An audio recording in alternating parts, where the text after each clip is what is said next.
Welcome back to MKE Gadgets. Today we're going to fix something I've been wanting to do for a long time. I'm adding a new fence to my drill press table.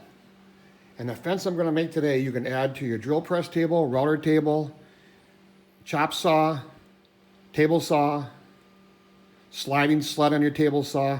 It can be used in a lot of different places. So we're going to use the lathe and the mill today. I have a 3/8 piece of Lex on here, and we're going to machine this to a flip-up stop. Next, we have a piece of aluminum, 3/4 diameter, 1.5 inch long. We're going to take this to the lathe and drill 2 holes and tap one of them. This will be our body for our flip-up stop.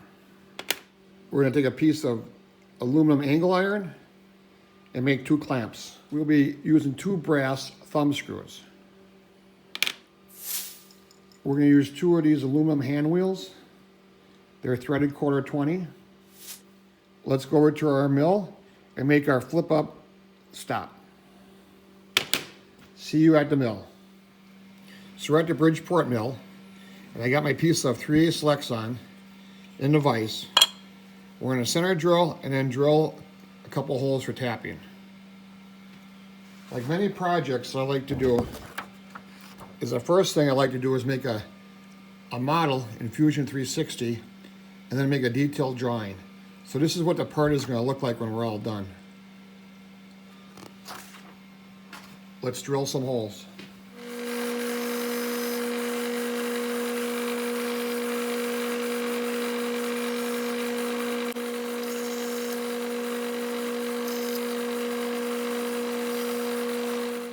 This will be a clearance hole, but these 2 holes get tapped 1/4.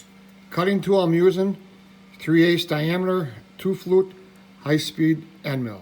I'm going to come down with the end mill, and we're going to do a few passes here.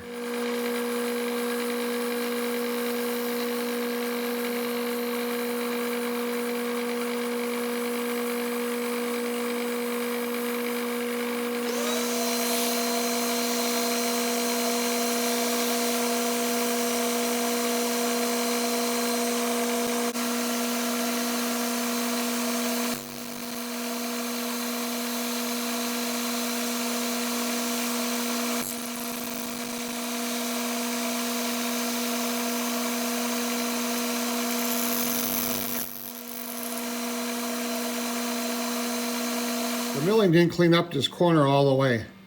So off camera, I'll put it back in the fixture and I'll drill that out. Next part, we'll go over to the lathe.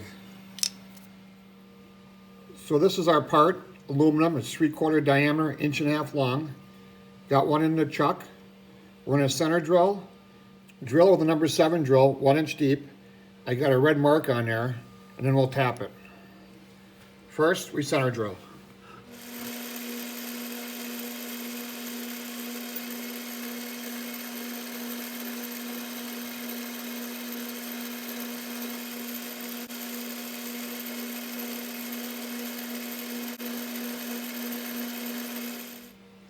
Put a little anchor lube on the tap.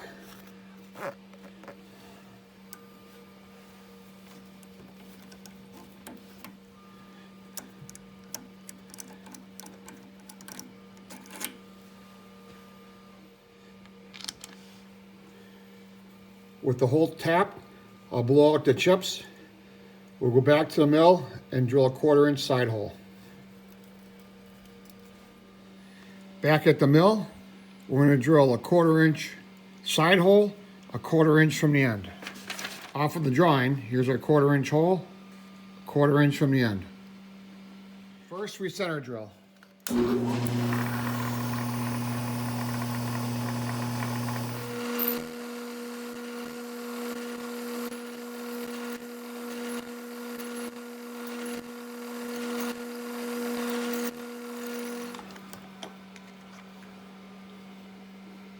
A little deburring and polishing, and this part's finished. Here's the machined stop, and I have a brass set screw in there. And this is for fine adjustments. This is 1/4 threads, so that means 1 turn on the thumb screw is 50 thousandths. I'm going to scribe a crosshairs on there, so then I can break that down into quarters. So then 1/4 turn is 12.5 thousandths, and that's for making fine adjustments. This will be on the drill press or the router table, so it doesn't vibrate and move on me. I'll put a spring behind there. This is how it comes from the factory, and you can see the tool marks. This one I polished.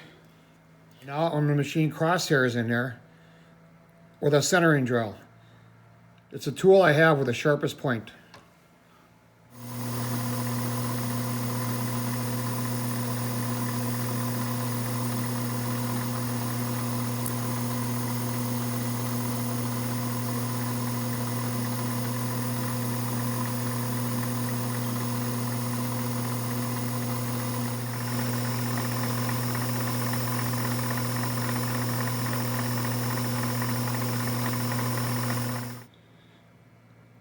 So here it looks like with the crosshairs, and that groove is 3/1000ths of an inch deep, the thickness of a piece of paper. Our track is 340 wide. I got a 3/4 inch cutter in there, and it's 3/8 deep.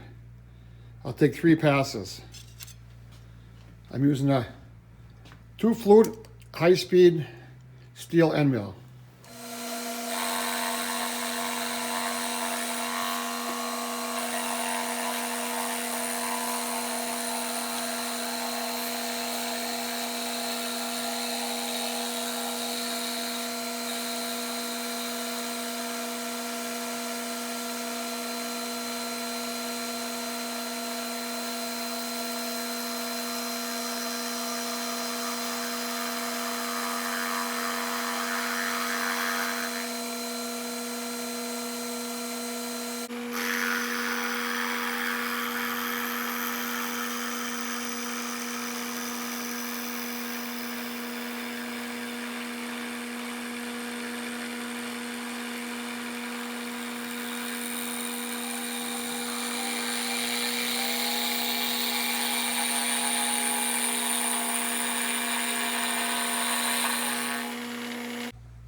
Let's see how the track fits.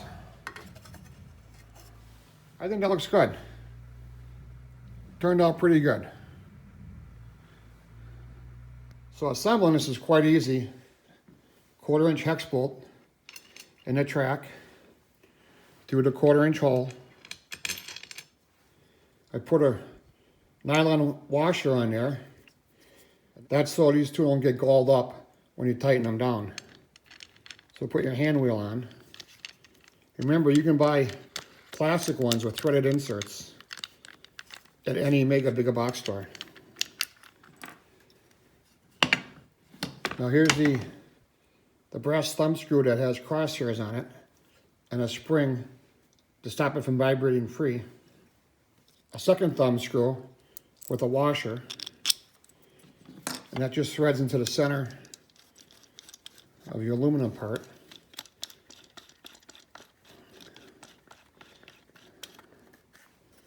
So all you have to do is slide it down and tighten up on your drill press, your chop saw. You have a fine adjustment here. 1 revolution is 50/1000ths. If you don't want to use the stop, it swings out of the way. So with the stop all assembled, now it goes in to the fence. So off camera, I used this drawing and I made this clamp bracket. I came back and drilled a hole and countersunk for a 1/4 20 carriage bolt. And I had a little slot for the angle iron, so when you slide it back and forth, it doesn't slide sideways on you. This is looking good. Let's go over to the drill press table and put it on and see how it looks. With the handle being underneath, this will be nice because it won't interfere with anything on the top. This is gonna work out real nice. It's easy to move this back and forth, lock it down where you want it. If you don't need to stop, it flips out of the way. This is MKE Gadgets. I hope you enjoyed today's video. Please subscribe, and we'll see you tomorrow.